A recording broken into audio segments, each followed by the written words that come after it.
Hello everyone, I welcome you to my channel champion SSC. आज हम GK batch का lecture 3 करने वाले हैं। ठीक है, इस बैच को शुरू करने से पहले इस बैच के बारे में कुछ बता देता हूँ। इसे हम हिंदी और इंग्लिश दोनों में करेंगे। ठीक है, इसे हम थोड़ा फास्ट करेंगे, इसमें बुलेट पॉइंट ज़्यादा होंगे। ठीक है, ये थोड़ा बिगिनर्स के लिए नहीं है, बिगिनर्स के लिए नहीं है, इसमें मीडियम और एडवांस लोगों को ज़्यादा बेनिफिट करेगा। बिगिनर्स के लिए ये क्यों नहीं है? क्योंकि इसमें मैं डिटेल में कुछ भी नहीं समझाने वाला हूँ, इसमें मैं थोड़ा फास्ट पेज में करूँगा। ठीक है, थोड़ी बहुत चीज़ समझाऊंगा पर थोड़ा फास्ट पेज में होगा। ठीक है, शुरू करते वीडियो को। कल तक हमने प्री हिस्ट्री और प्रोटो हिस्ट्री पढ़ ली। प्री हिस्ट्री कौन सी होती है? जिसमें हमें कोई रिटर्न एविडेंस नहीं मिलता है। ठीक है, और प्रोटो हिस्ट्री कौन सी होती है? जिसमें हमें रिटर्न एविडेंस मिलता है पर उसे डेसिफर नहीं कर पाते हैं। और अब भी आज हम मेन हिस्ट्री की बात कर रहे हैं, जो आयरन एज से स्टार्ट होती है, जो कि रफली 1600 से 600 बीसी तक एग्जिस्ट करता है। इसमें हमें रिटर्न एविडेंस भी मिलता है और इसे डेसिफर भी किया जा सकता है। ठीक है, सोर्सेज ऑफ हिस्ट्री की अगर हम बात करें तो मटेरियल रिमेन्स मेनली होता है, दूसरे होते हैं कॉइन्स, तीसरे इंस्क्रिप्शन और फिर लिटरेरी सोर्सेज और फॉरेनर्स अकाउंट। ठीक है, आगे बढ़ते हैं। अगर हम वैदिक एज की बात करें तो इसे दो पार्ट में डिवाइड किया जाता है। पहला होता है अर्ली वैदिक या ऋग्वैदिक एज, जिसे 1500 से 1000 बीसी तक एग्जिस्ट करता था, और दूसरा लेटर वैदिक एज, जो कि 1000 बीसी से 600 बीसी तक एग्जिस्ट करता था। ठीक है, वेदास के अगर हम बात करें तो वेदास जो है सबसे ओल्डेस्ट टेक्स्ट है। ठीक है, इसे अपौरुषेय कहा जाता है। अपौरुषेय का मतलब ये किसी इंसान ने नहीं बनाया, ये गॉड के द्वारा बनाया गया है। ठीक है, गॉड ने इंसान को कैसे बताया? उन्हें सुनाया। ठीक है, इसलिए इसे श्रुति भी कहा जाता है, श्रुति। ठीक है, वेद किससे डराइव्ड हुआ? वेद वर्ड डराइव्ड हुआ विद से, जिसका मतलब क्या होता है? To know. वेद का सिग्निफिकेशन क्या होता है? अगर हम इस वर्ड को सिग्निफाई करें तो इसका मतलब होता है टू सुपीरियर नॉलेज, किसी की सबसे मतलब अच्छी नॉलेज है, आम लोगों से अच्छी नॉलेज, सुपीरियर नॉलेज। ठीक है, वेदास की अगर हम बात करें तो किसने बनाए थे? आर्यंस ने। आर्यंस की कौन सी थ्योरी है? Indo Aryan theory. ठीक है, इंडो आर्यन थ्योरी में क्या लिखा है कि सेंट्रल एशिया में एक ट्राइब हुआ करती थी जिसे आर्यंस कहते थे। इसमें इस ट्राइब के दो हेड, एक कबीला, मतलब बहुत सारी ट्राइब हुआ करती थी जिसे आर्यंस कहते थे। एक आर्यन ट्राइब चली गई यूरोप की तरफ। ठीक है, एक आर्यन ट्राइब आ गई अपने इंडिया की तरफ। इंडिया के कहाँ? नॉर्थ ऑफ हिंदू कुश में। हिंदू कुश एक माउंटेन रेंज है जो कि हम ज्योग्राफी में पढ़ेंगे, तो नॉर्थ ऑफ हिंदू कुश में आ गई। ठीक है, हिंदू कुश, नॉर्थ ऑफ हिंदू कुश में यहाँ पे आर्यन ट्राइब आ गई। तो वो जब इमर्ज हुए तो उन्हीं ने वेदास को कंपाइल किया है। ठीक है, इसके हमें एविडेंसेस क्या क्या मिलते हैं? पहला एविडेंस हमें कहाँ मिलता है? ये बोगासको इंस्क्रिप्शन। इसमें हमें क्या मिलता है? बोगासको इंस्क्रिप्शन कहाँ एग्जिस्ट करता है? टर्की में। ठीक है, इसमें हमें क्या मिलता है? हमारे वैदिक गॉड्स का वो मिलता है एविडेंस, इंद्र, वरुण और संघमित्र का। कब? 1400 बीसी के अराउंड ये सारी चीज़ें लिखी गई थी। ठीक है, और दूसरा हमें इसका मेन एविडेंस कहाँ मिलता है? दूसरा हमें इसका मेन एविडेंस मिलता है ज़ेंडा अवेस्टा में। ठीक है, ज़ेंडा अवेस्टा ये एक टेक्स्ट है, कहाँ का? ईरान का। ठीक है, ये ईरान का एक टेक्स्ट है, यहाँ पे भी हमें इसके एविडेंसेस मिलते हैं। और दूसरा और तो इसके हमें और भी कुछ एविडेंस मिलते हैं। ठीक है, और एविडेंस क्या है? जैसे कि यूरोपियन भाषा में आप कुछ वर्ड देखेंगे, जैसे यूरोपियन भाषा में ब्रदर होता है, ब्रदर। ठीक है, ये हमारे भ्राता शब्द से काफ़ी मिलता जुलता है। ठीक है, उनका 7 होता है तो हमारा सप्त उससे मिलता जुलता है। तो मतलब लगता है कि इन दोनों का एक ही ओरिजिन रहा होगा, ये एक ही ट्राइब के लोग होंगे जो अलग अलग आगे चल के जिसने वर्सेस चालू कर दिए। ठीक है, इसीलिए हमारी लैंग्वेज के जो वो है, लैंग्वेज का क्लास है, वो क्या होता है? Indo European. Indo European language की क्लास पे मैं एक सेपरेट वीडियो अलग से बनाऊंगा, ये वीडियो काफ़ी बड़ी हो जाएगी अगर इसे पढ़ाऊंगा तो। ठीक है, इंडो यूरोपियन हमारी लैंग्वेज का क्लास है। ठीक है, और ये ऋग्वेद भी सबसे पहला वेद था, इसके बारे में आगे पढ़ेंगे हम लोग। वेदों का अगर सब डिवीजन करें तो ये 4 पार्ट में अब डिवाइड हो चुके हैं। ठीक है, पहला पार्ट क्या होता है? संहिता, दूसरा ब्राह्मण, तीसरा आरण्यक और चौथा होता है उपनिषद। ठीक है, पहले सबसे लास्ट पार्ट ब्राह्मण हुआ करता था, पर आगे चल के मैं अभी बताऊंगा किस कारण से सबसे लास्ट पार्ट उपनिषद को कर दिया गया। ठीक है, संहिता में क्या है? Collection of hymns. ठीक है, और पैरा और वर्सेस। हाइम्स क्या होता है? पोएम्स। ठीक है, जो भगवान के लिए लिखी गई है उसे पोएम्स को हाइम्स कहते हैं। ठीक है, ब्राह्मण्स में क्या है? एक्सप्लेनेशन ऑफ वेदा, मतलब वो लोग जो वेद को एक्सप्लेन करेंगे आम लोगों को, और इसमें सेक्रीफाइस और रिचुअल्स के बारे में लिखा गया है जो आम लोगों के द्वारा परफॉर्म किए जाए, जो आम लोग करवाएंगे। किससे? ब्राह्मण से, प्रीस्टली क्लास से। ठीक है, आर्यंकास की बात करें तो ये तो टेक्स्ट है रिचुअल पे कि किस तरीके का रिचुअल है, क्या कुछ करना है, किसको करना है, क्या करना है। ठीक है, इसमें हर्मिट्स का मेंशन है, जैसे कि स्टूडेंट्स को कैसे रहना चाहिए, वो कहाँ रहेंगे, मतलब जैसे वो जंगल में रहते थे स्टूडेंट्स उस जमाने में, स्टूडेंट्स। ठीक है, तो स्टूडेंट्स और जंगल्स के बारे में मेंशन है किसमें? हर्मिट्स में। आगे देखते हैं, अब उपनिषद के बारे में बात करते हैं। उपनिषद के बारे में बात करने से पहले हम ब्राह्मण के बारे में पढ़ लेते हैं। ब्राह्मण जो थे वो वेद के एंड में मेंशन थे पहले। ठीक है, इसमें क्या लिखा हुआ था? रिचुअल और सेक्रीफाइसेस सिर्फ ब्राह्मण या फिर प्रीस्टली क्लास करेगा। किस चीज़ के लिए? मोक्ष के लिए। ठीक है, मोक्ष पता होगा ना, मोक्ष के लिए करेगा। अब ये हर कोई करवा नहीं पाता था। ठीक है, तो इसलिए नए नए धर्म इमर्ज होने लगे इससे, हिंदुइज्म से, जैसे जैनिज्म, बुद्धिज्म, सिखिज्म। ठीक है, इसीलिए लास्ट में इन सब का इतना विरोध सहने के बाद उपनिषद बनाया गया। ठीक है, जैसे वेदांत भी कहा जाने लगा, क्योंकि ये वेद के सबसे लास्ट में बनाया गया। इसका मतलब क्या होता है, इस पे किस चीज़ पे एम्फेसिस दिया गया, नॉलेज गेन पे, कि अब नॉलेज गेन करके भी लोग मोक्ष ले सकते हैं। ठीक है, अब ब्राह्मणों से सेक्रीफाइसेस और रिचुअल्स कराने की जरूरत नहीं है, मोक्ष किससे भी लिया जा सकता था, नॉलेज गेन से। ठीक है, इसमें टोटल 108 वो है उपनिषद, ठीक है, जिसके मेन 10 है, जैसे ईशा उपनिषद, केन उपनिषद, कथा उपनिषद, प्रश्न उपनिषद, मंडूक उपनिषद, मांडुक्य उपनिषद, ठीक है, तत्रीय उपनिषद, ऐत्रीय उपनिषद, चांदोग्य उपनिषद और बृहदनांक उपनिषद। ठीक है, अब हम बात करते हैं ऋग्वेदा की। ठीक है, ऋग्वेद का उपवेद कौन सा है, आयुर्वेद। ठीक है, और इसका ब्राह्मण कौन से है, ऐत्रीय ब्राह्मण, कौशिष्टिकी और सांख्यांक। ठीक है, ये इसके उपनिषद कौन से हैं, ऐत्रीय उपनिषद और कौशिष्टिकी उपनिषद। और इसके आरंक्यास कौन से हैं, ऐत्रीय आरंक्यास। इसमें कितने मंत्र है टोटल, 1028। ठीक है, इसका प्रीस्ट कौन से, होत्र।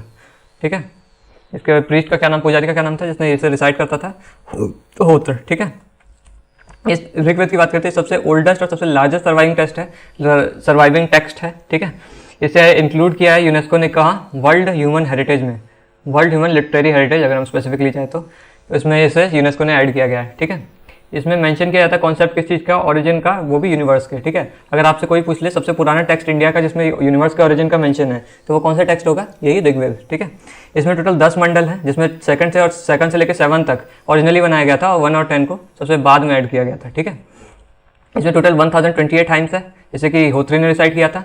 ठीक है, और 10,600 वर्सेज हैं। ठीक है, इसमें डिटीज किस किस के बारे में, कौन कौन से देवताओं के बारे में बात किया है, इंद्र के बारे में, विष्णु के बारे में और वरुण के बारे में। गायत्री मंत्र का भी हमें एविडेंस कहाँ से मिलता है, यहीं से। कौन से मंडल में, 3rd मंडल में। टोटल कितने मंडल थे, 10 मंडल, जिसमें से 2 और 7 कब से ओरिजिनली थे और 1 और 10 को लास्ट में ऐड किया था। ठीक है, आगे देखते हैं। इसमें हमें लॉर्ड सोम का भी मेंशन मिलता है। लॉर्ड सोम कौन है, लॉर्ड ऑफ प्लांट्स। ठीक है, लॉर्ड सोम को लॉर्ड ऑफ प्लांट्स भी कहा जाता है और ये सोम रस इन्हीं के नाम पे है, जैसे एनर्जी ड्रिंक, जैसे आजकल रेड बुल होती है वैसे एनर्जी ड्रिंक उस टाइम की सोम रस। ठीक है, लॉर्ड सोम किस मंडल में मेंशन है, 9th मंडल में। ठीक है, यहाँ पे पौरुषिक का भी एविडेंस मिलता है जो कि 10th मंडल में सिचुएटेड है। इससे क्या, पौरुषिक से हमें बताता है कि ब्रह्मा जी के मुख से ब्राह्मण बने हैं। ठीक है, क्षत्रिय कहाँ से बने हैं, उनके आर्म से। ठीक है, वैश्य कहाँ से बने हैं, थाइस से, और शूद्र बने कहाँ से, फीट से। ठीक है, ऐसा कहाँ मेंशन है, ऋग्वेद के 10th मंडल में। ठीक है, अब आगे बात करते हैं हम लोग सामवेद की। सामवेद को क्या कहा जाता है, सामवेद को गंधर्व वेद भी कहा जाता है, और क्योंकि ये इसका उपवेद है। ठीक है, किससे एसोसिएटेड है सामवेद, म्यूजिक से एसोसिएटेड है। और इसके ब्राह्मण कौन है, पंचवामिश, तंडे और चांदोग्य। ये उपनिषद और उसका कौन सा है, केन्य उपनिषद। ठीक है, आरंकास कौन है, जैमिनी आरंकास, और इसमें टोटल 1810 मंत्र है। ठीक है, इसके प्रीस्ट कौन सा है, उद्गतर। ठीक है, ये सबसे पहली बुक है किस पे, म्यूजिक पे। म्यूजिक के बारे में अगर हम बात करें तो सबसे पहली बुक कौन सी है, ये सामवेद। ठीक है, साम का मतलब होता है मेलोडी, मेलोडी मतलब वो होता है ना गाने का राग, उसे कहते हैं मेलोडी, राग और रागिनी। ठीक है, उसे मेलोडी कहते हैं। अगर हम इसकी बात करें तो इसमें कौन कौन से राग है, ध्रुपद राग है जिसको तानसेन के द्वारा लेटर बाद में गाया गया। ठीक है, आगे देखते हैं। आगे हम बात करते हैं यजुर्वेद की। ठीक है, यजुर्वेद की बात करते हैं, इसका उपवेद कौन सा है, धनुर्वेद, क्योंकि इसमें वारफेयर की बात की जाती है। ठीक है, इसके ब्राह्मण कौन है, तैत्रीय ब्राह्मण और शतपथ और कथलसा ब्राह्मण। ठीक है, और उपनिषद की बात करें तो इसका तैत्रीय उपनिषद है और बृहदारण्यक उपनिषद है। ठीक है, आरंक्यास की बात करें तो तृतीय आरंक्यास है और टोटल 2000 मंत्र हैं इसमें। इसके पृष्ठ का क्या नाम है, अध्वर्यु। ठीक है, अध्वर्यु। इसके डिटेल की अगर हम बात करें तो इसमें सेक्रीफाइसेस और रिचुअल्स की बात की जाती है, जो कि दिया जाता है किस चीज़ के लिए, भगवान के प्रोज के लिए। ठीक है, और भगवान के पोइट्री के दोनों के फॉर्म में की जाती थी, प्रोज और पोइट्री दोनों में। ठीक है, इसके 2 सेक्शन होते थे, शुक्ल और कृष्ण। शुक्ल क्या है, शुक्ल के अंदर शतपथ है जो कि सबसे लार्जेस्ट ब्राह्मण है। वेदों में सबसे लार्जेस्ट ब्राह्मण किसमें एग्जिस्ट करता है, इसी में, कहाँ, शुक्ल में। यजुर्वेद के शुक्ल में वेदों में सबसे लार्जेस्ट ब्राह्मण एग्जिस्ट करता है। ठीक है, और शुक्ल का क्या मतलब होता है, वाइट। ठीक है, शुक्ल को वाइट से डिनोट किया जाता है, कृष्ण को ब्लैक से डिनोट किया जाता है। ठीक है, याद रखना। और इसमें कथा भी है किसकी, यमराज और नचिकेता की। यमराज नचिकेता को इसमें वॉरफेयर सिखा रहे थे, तो ऐसी कोई स्टोरी है इसमें। ठीक है, आगे देखते हैं। आगे बात करते हैं अथर्ववेद की। अथर्ववेद को क्या कहा जाता है, अथर्ववेद को ऐसी बुक कहा जाती है किसकी, मैजिक फार्मूला की, क्योंकि इसे प्रीस्ट जो है रिसाइट नहीं करते थे। ठीक है, इसमें सारे जैसे वो जादू टोना होता है उस चीज़ के बारे में इसमें लिखा गया है। ठीक है, इसका उपवेद कौन सा था, इसका उपवेद था शतपथ उपवेद। ब्राह्मण थे गोपथ ब्राह्मण। उपनिषद कौन सा था, मांडुक्य उपनिषद। और आरंक्यास इसके कोई नहीं थे। ठीक है, और मंत्र कौन से कितने हैं इसमें, टोटल 6000 मंत्र हैं। ठीक है, और प्रीस्ट तो होगा नहीं क्योंकि इसे ब्राह्मण कोई रिसाइट करता ही नहीं था। ठीक है, ये वेद ऑफ मैजिक फार्मूलाज है, इसमें टोटल 20 खंड है। ठीक है, ब्राह्मण से इसे रिसाइट नहीं करते थे। आगे देखते हैं। उपनिषद की बात करें हम लोग तो उपनिषद कौन कौन से उपनिषद की अगर हम बात करें तो एक इसके मेन उपनिषद कौन सा है, मांडुक्य उपनिषद, जिससे हमने सत्यमेव जयते लिया था। ठीक है, महाउपनिषद से हमने क्या लिया था, अपने G20 का स्लोगन आपने सुना होगा, G20 अभी हुआ था ना, उसका स्लोगन वसुधैव कुटुंबकम, the whole world is family, ये कहाँ से लिया गया है? महाउपनिषद से। ठीक है। वेदांगास की बात करें तो वेदांगास क्या है? वेदों के पार्ट हैं। ठीक है। वेदों को अगर आपको समझना है तो पहले आपको वेदांगास आने चाहिए। ठीक है। Vedangas means the limbs of the Vedas. ठीक है। इसमें टोटल ये लोग मतलब टोटल 6 वेदांगास हैं। ठीक है, ये हमें याद रखना है। टोटल हमें 6 वेदांगास है। पहला क्या है? शिक्षा, जिसमें स्टडी ऑफ फोनेटिक्स की बात करते हैं। फोनेटिक्स का क्या मतलब होता है? किस वर्ड का कैसे उच्चारण किया जाता है, किस वर्ड को कैसे बोला जाता है, वो हमें शिक्षा में बताया जाता है। ठीक है। दूसरा है कल्प। ठीक है। कल्प में क्या बताया जाता है? रिचुअल प्रैक्टिसेस, मतलब रीत। तो उसे वो किस में लिखा है? कल्प में लिखा है। ठीक है। तीसरा हमारा क्या है? वेदांग, व्याकरण, स्टडी ऑफ ग्रामर, से आपको पता ही होगा। ठीक है, व्याकरण, ग्रामर। और चौथा कौन सा है? निरुक्त, जिसमें स्टडी बताई जाती है किसकी? एटिमोलॉजी की। ठीक है। एटिमोलॉजी का मतलब क्या होता है? Study of origin of word, किस वर्ड का कैसे ओरिजिन हुआ है, कौन सा वर्ड कैसे बना। ठीक है। और अगला कौन सा है? ज्योति, जिसमें स्टडी ऑफ लाइट दिया जाता है या फिर एस्ट्रोनॉमी का। और छंद, जिसमें स्टडी ऑफ पोएटिक मैटर, ये तो पता ही है। ठीक है। छंद का मतलब वो पोएम में एग्जिस्ट करता है छंद। ठीक है। स्कूल ऑफ फिलोसफी की बात करें तो शाम के स्कूल ऑफ फिलोसफी किसने दी थी? कपिल ने। ठीक है। न्याय फिलोसफी किसने दी थी? गौतम ने, जिसमें साइंटिफिक और लॉजिकल अप्रोच में हमें बातें मिलती है। ठीक है। वैशेषिका फिलोसफी किसने दी थी? कनाद ने, जिसने एटॉमिक थ्योरी के पे बात की थी, और ये फिलोसफी मेनली फिजिक्स से एसोसिएटेड है। ठीक है। कनाद ने हमें एटॉमिक थ्योरी भी दी थी, ये भी इंपॉर्टेंट है, याद रखना है। ठीक है। योग फिलोसफी हमें किसने दिया था? पतंजलि ने, और इसमें इसने किसकी बात की थी? Union of soul with God, मतलब भगवान से आत्मा का मिलन। ठीक है। और उत्तर मीमांसा या फिर वेदांत फिलोसफी किसने दी थी? बद्रयान ने। ठीक है। ये जितनी फिलोसफी दी थी ये लोग वेद पे विश्वास करते थे। ठीक है, इसलिए ये वेद फिलोसफी कहलाती है। पूर्व मीमांसा फिलोसफी किसने दी थी? जैमिनी ने, जिसमें रिचुअल के बारे में बात की गई थी। ठीक है। अर्ली वैदिक या फिर ऋग्वैदिक एज की बात करते हैं तो इसमें हमें पुराने नाम बहुत सारे मिलते हैं, जैसे हिमालय का हिमवंत, ठीक है, मुंजवत, हिंदू कुश का, इंडस का सिंधु। ये हमें याद कैसे करने हैं? जैसे व्यास का विपाशा है, ठीक है, तो बी से व्यास, बी से विपाशा। ठीक है। सतलज का शतुतरी है, तो ये ऐसे सतलज ऐसे शतुतरी। ठीक है। सरस्वती का सरस्वती ही है, तो इससे कुछ याद ही नहीं करना है। ठीक है। झेलम का याद करना है, झेलम का वितास्ता है। ठीक है। इंडस का सिंधु, ये सबको पता रहता है। ठीक है। और मुंजवत हिंदू कुश का, और ऐसे एक दो बस याद करना है, और अक्सनी का चेनाब। ठीक है। और रावी का पौरुषिनी, रावी में आर आ रहा है, पौरुषिनी में भी आर आ रहा है, तो ऐसे भी याद कर सकते हैं। ठीक है।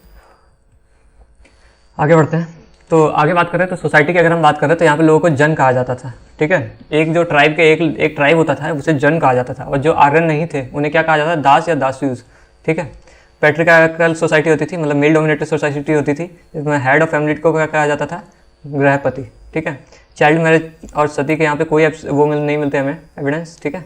और विडो रिमैरिज के एविडेंस मिलते हैं, जिसमें क्या किया जाता था? एक विडो को उसके हस्बैंड के ब्रदर से क्या बोलते हैं, मैरी करवा दिए जाने के रूल्स थे, जिसमें नियोग कहते थे उसे। ठीक है। नियोग कहते थे उसे। काव यहाँ पे बहुत, इस कम्युनिटी में काव को बहुत ज़्यादा सेक्रेड माना जाता था। ठीक है। तो काव के बारे में बहुत सारी चीज़ें हमें यहाँ पे देखने को मिलेगी। ठीक है। काव को अघन्य कहा जाता था, मतलब वेल्थ डिसाइडर, क्योंकि ये मेनली पेस्टोरल कम्युनिटी थी। ठीक है। वेल्दी पर्सन किसे कहा जाता था? गोमत को, क्योंकि उसके पास बहुत सारी गाय थी। ठीक है। और जो डॉटर जो थी मतलब फैमिली में, उसे दुहित्री कहा जाता था, क्योंकि वो काव को मिल्क करती थी। ठीक है। 4 वर्ण में सोसाइटी डिवाइडेड थी, ब्राह्मण, क्षत्रिय, वैश्य और शूद्र। ये किस बेसिस पे था? ये प्रोफेशन के बेस पे था। ठीक है। कौन कौन से प्रोफेशन लेता है? अगर कोई वेद पढ़ता है तो वो ब्राह्मण। ठीक है। क्षत्रिय कोई बैटल लड़ता है तो, ठीक है, वैश्य जो ट्रेडिंग करता है, शूद्र जो स्कैवेंजर के काम करता है उसे शूद्र कहते हैं। ठीक है। और गांव के लिए जो बैटल लड़ा गया उसे कहते हैं गविष्ठी। ठीक है। और पास टाइम मतलब ये लोग फ्री टाइम में क्या क्या करते थे? चैरियट रेसिंग करते थे, हॉर्स रेसिंग यहाँ पे होती थी, डाइसिंग होती थी। ठीक है। म्यूजिक यहाँ पे यूज़ किया जाता है, यहाँ पे मतलब म्यूजिक का एविडेंस मिलते हैं और डांस के एविडेंस मिलते हैं। ठीक है। आगे देखते हैं। अगर हम यहाँ पे एडमिनिस्ट्रेशन की बात करें तो सोसाइटी मेनली मोनार्कियल हुआ करती थी। ठीक है। और सक्सेशन जो था वो हेरिडेटरी था। हेरिडेटरी का क्या मतलब होता है? राजा का बेटा राजा। ठीक है। यहाँ पे सभा हुआ करती थी, जिसमें कम्युनिटी किसकी थी? फ्यू प्रिविलेज्ड की, मतलब मेनली जो एडमिनिस्ट्रेशन के लोग थे उनका कम्युनिटी उसे सभा कहते थे। ठीक है।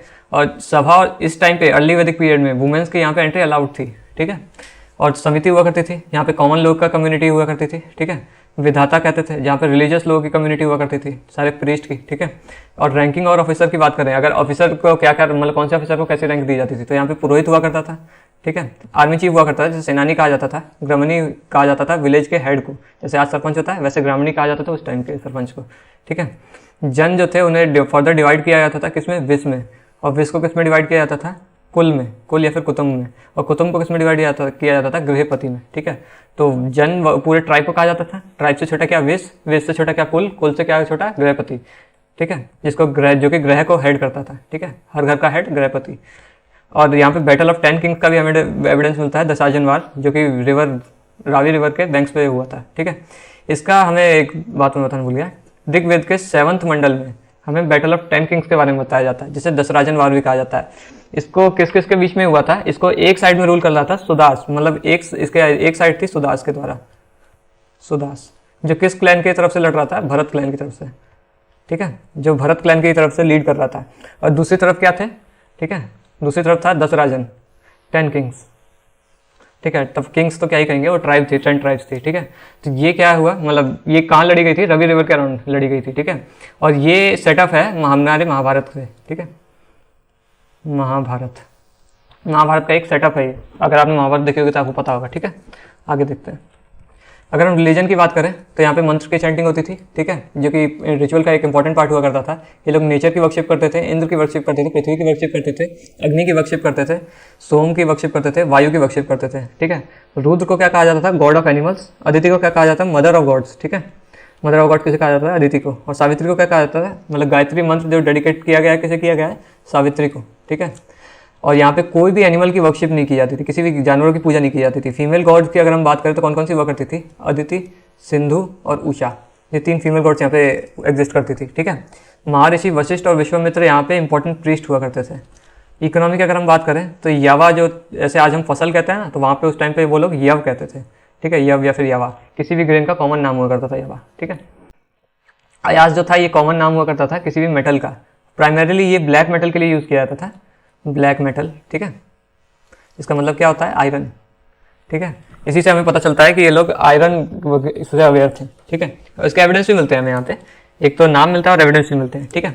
गोल्ड को यहाँ पे क्या कहा जाता था? हिरण्य कहा जाता था गोल्ड को, ठीक है। ये लोग स्पोक्ड व्हील्स का यूज़ करते थे, जैसे आज की व्हील्स आती है ना जिसमें ऐसे स्पोक्स होते हैं बहुत सारे, तो इन्हीं लोगों ने इंट्रोड्यूस किया। आज तक जो व्हील होती थी वो एक पूरा सर्कुलर रॉक होता था जो कि पतले शेप में होता था, पर इनकी जो व्हील्स होती थी उसमें स्पोक्स होते थे, ठीक है। रथ ये लोग बनाते थे। ये लोग ऑर्क कलर पॉटरी का यूज़ करते थे, ठीक है। और कलर कौन सा? गेहूं, ठीक है, आपको पता ही होगा। आगे देखते हैं। अब हम बात करते हैं लेटर वैदिक पीरियड की। लेटर वैदिक पीरियड में बात करें तो आयरन एक्सपेंड हो गए थे। वो कहाँ आए थे? नॉर्थ ऑफ हिंदू कुश से आए थे। अब वो पंजाब और वेस्टर्न यूपी और बिहार में एक्सपेंड कर गए थे, ठीक है। एक्सपेंशन पॉसिबल क्यों हुआ? क्योंकि इनके पास आयरन के वेपन थे, ठीक है। मैंने एविडेंस मिलते हैं, आयरन वेपन के एविडेंस मिलते हैं, इससे पता चलता है आयरन एज इसीलिए कहा जाता है, ठीक है। और हॉर्सेस के भी एविडेंसेस मिलते हैं।